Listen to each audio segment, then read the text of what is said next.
తెలుగుదేశం పార్టీతో పోటీ చేయట్లేదు అంటే మేమిద్దరం వాళ్ళకి ఎలా కావాలంటే మనం పనిచేసే వాళ్ళం పల్లకీలు మోయాలి ఇంకా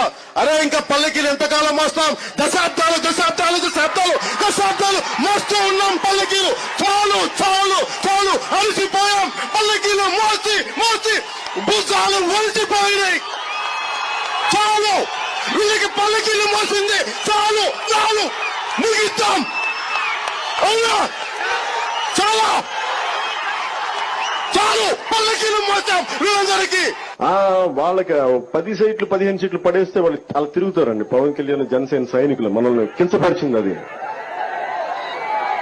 ఏమీ ఆశించుకున్న సహాయం చేస్తే వాళ్ళకి వాళ్ళ కుక్క బిస్కెట్లు పడేసి 15 సీట్లు పడేసి ఇది వాళ్ళ అన్న మాటలు బాధ కలగదా మనకి కోపం రాదా మనకి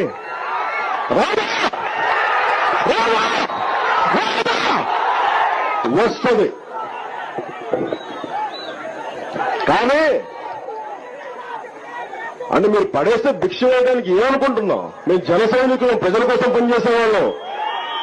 మేమిస్తాం మీరు తీసుకోండి మీరిస్తాం మేము తీసుకునే వాళ్ళం కాదు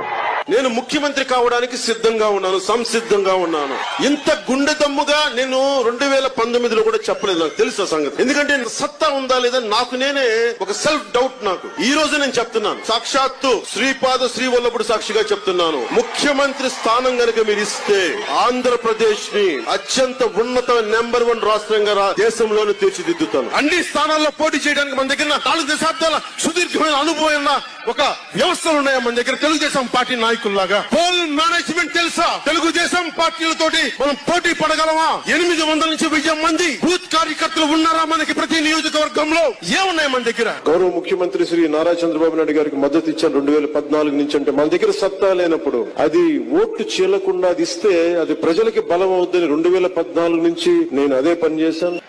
ఆంధ్రప్రదేశ్ 15 సంవత్సరాల స్థిరత్వం కావాలి పాలనలో ఈ కూటమి చాలా బలంగా ఉండాలని నేను మనస్ఫూర్తిగా కోరుకుంటా ఉన్నాను దానికి కృషి చేయాలి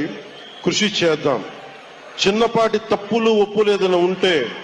దాన్ని నేను కూర్చొని ప్రత్యేకించి అవసరమైతే గౌరవ ముఖ్యమంత్రి నారా చంద్రబాబు నాయుడు గారితో మాట్లాడి వారి తెలుగుదేశం పార్టీది కూడా మాట్లాడి